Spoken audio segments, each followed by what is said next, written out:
Hello everybody. I haven't done a video in ages. I think the last one I did was, prepping books for signatures or something like that. But yeah, following a few of the guys on the page's videos, Steve Karam and Mike Swindles and Wayne Bryans and them. I thought I'd do one. Mine's probably half good news, half bad news. I'll probably start with a rant because I've been ranting in text already, so I might as well continue with that. It's about CBCS, Melkor, but before I start that, it's 50 weeks since I sent them the books, right? So 50 weeks from me sending it to America Express, landing in their system. It took them about 3 months to receive it in September. So to be fair, between June and September, they didn't charge me. They only charge you when they receive the books, right? So they charged me in September. They said, all right, they're going to send it to pressing. I think it took till end of January to go to pressing.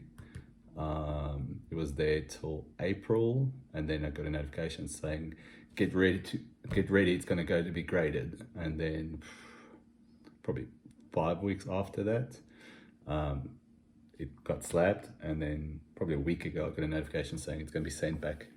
So I tell you, man, 11 months without your books, it's a lifetime, man. It's a long time, especially because at that point in time their website didn't really say it's going to take 50 weeks, because that's when everybody was going on about CGC being slow and being delayed. Their website at that point in time said, I think 24 weeks all up. So the turnaround time kind of crept while the books was with them, and my books just got kind of delayed along with it. So I know I'm not the only person who's going through this, and I know that at the moment they're like fucking 2 years, man. So it's 2 years to get slabbed and pressed, which is a fucking killer. You can't run a business like that because they're bottlenecking, right? Like, what's going to happen to their reputation a year and a half from now when people are still waiting for their books? Everybody's bad-mouthing them online and they're not willing to actually talk to people. That's the worst part. Lack of communication, lack of accountability, and then obviously the only person with a little bit of credibility has gone to my comic shop. So where does it leave CBCS? Will they be around in 2 or 3 or 5 years? Who knows? So yeah, that's my rant over. I'm going to try and keep it positive.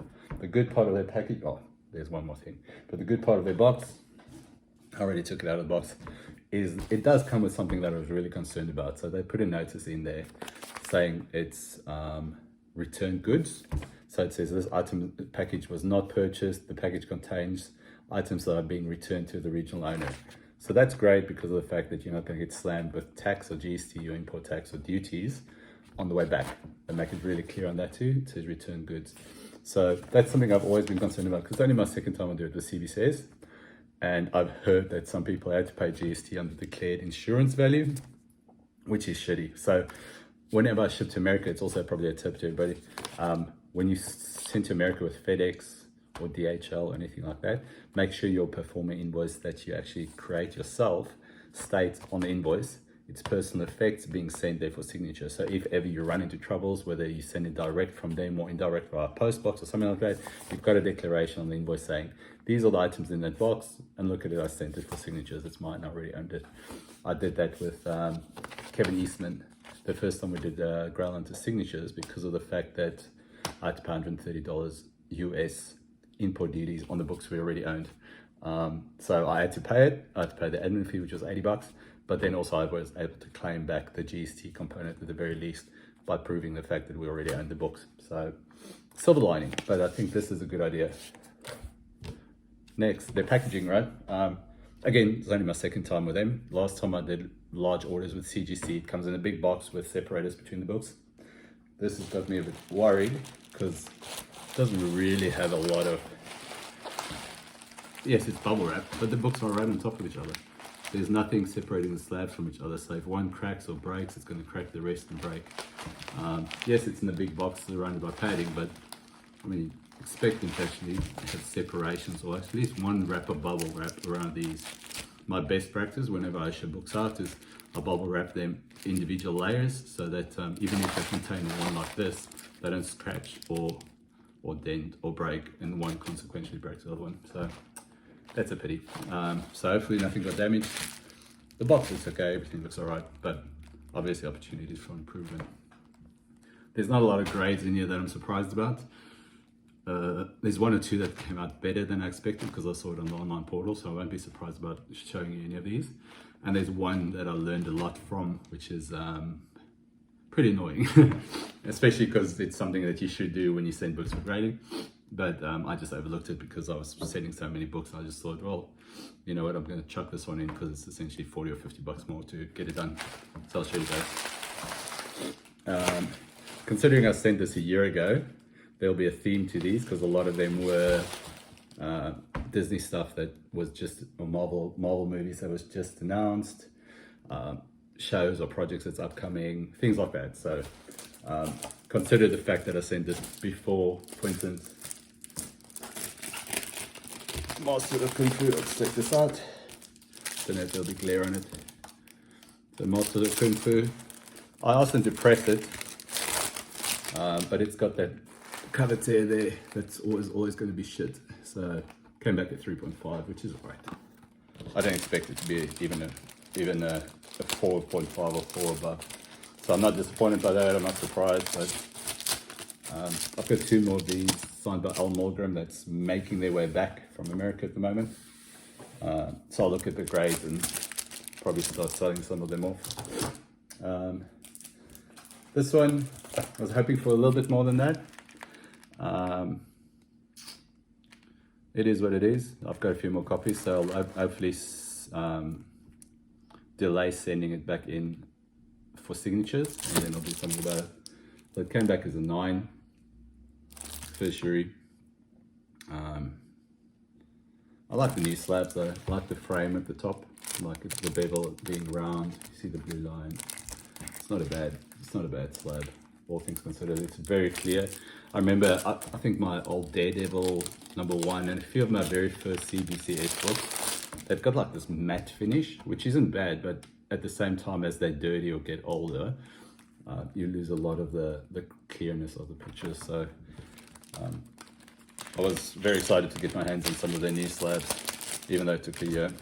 And remember, they used to have that little crack there for the books to breathe. Even if they have it now, it's a lot less obvious. You don't see the damage or the scratch. A lot of people think it's damage, so you don't see the hole or the scratch there that they used to have.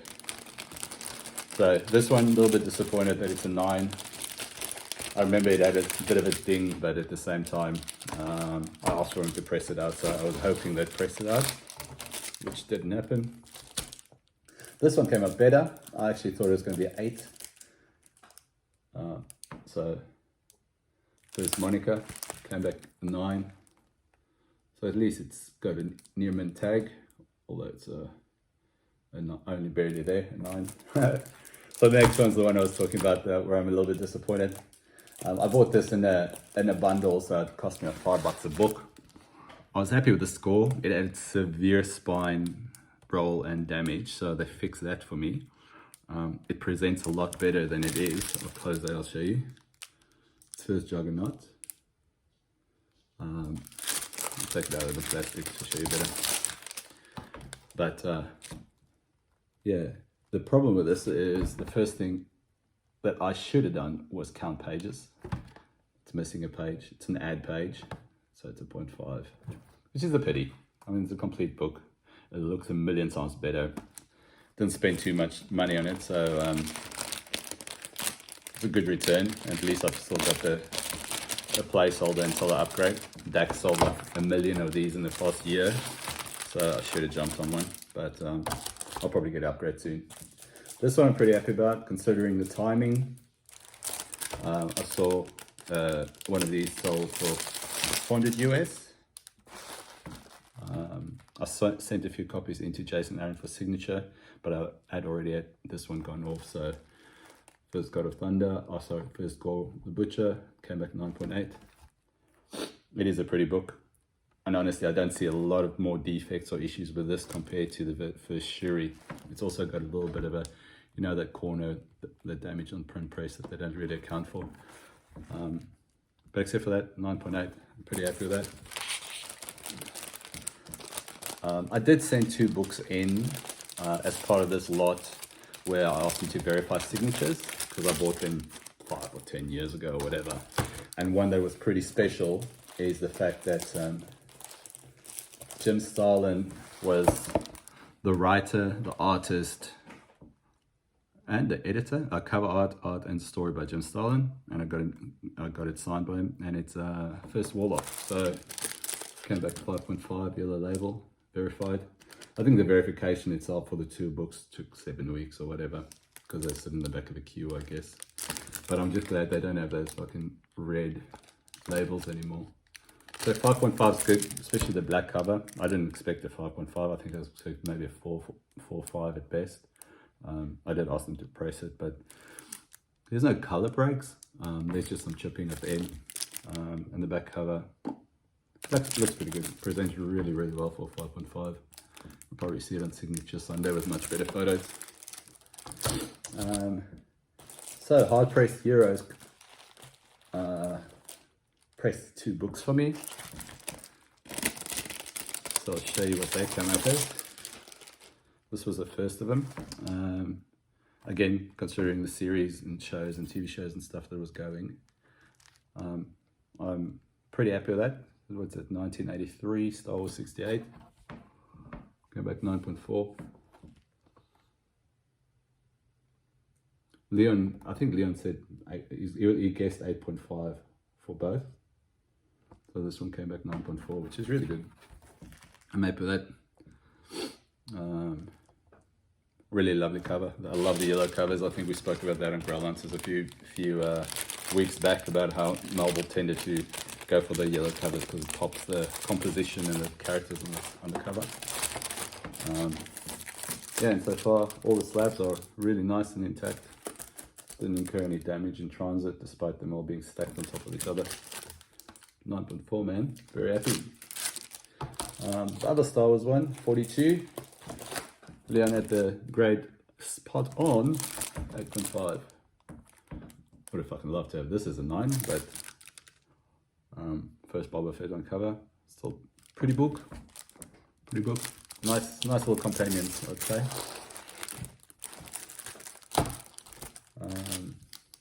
The next one I sent in right about 2 weeks before I bought a copy of a dude in South Australia that was probably a better grade than this one. So it's all about timing. But again, considering the project's in flight, first Silver Age Black Adam came back as a 5.5. Looks pretty good. It presents really well for a 5.5. Oh, there's a color breaking corner bend and there's a few spine ticks, but man, very nice book. Also, it's got some dirt on the back. There you go. Very nice, very nice, very nice. So the next two was more Hail Mary. Oh, if they're in the order that I lodged them. Okay, I'll do it later. These two are more Hail Mary submissions because of TV projects. I'm going to show you the worst one first, because the thing is, I asked for a press and clean, right? The grader's notes say fingerprints on back cover. So if you press and clean a fucking book, fingerprints are oil, right? So either they put fingerprints on the fucking book after they pressed and cleaned it, which I should have taken photos of the back covers to make sure, but it looks like there's a color break as a result. Like, the hell, man. Anyway, came back as an 8. Disappointed in that one. And this one's 9.2. That's alright. These were back when they were $5-10 each, so I just chucked a few in. Next one I'm pretty happy with. I bought it raw. I guessed it was going to be fucking 5.56 purely because I'll show you that cover corner there. Oh, you can't see it, I'll have to take it out. There's a color break and it's kind of crunched, right? Or it was crunched. So when they pressed it, they kept it intact.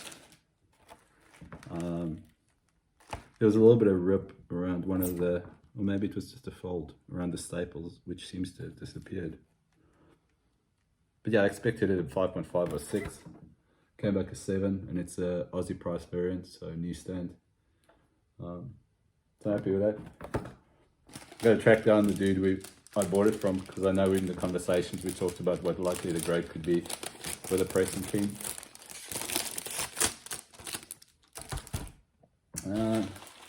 Two left.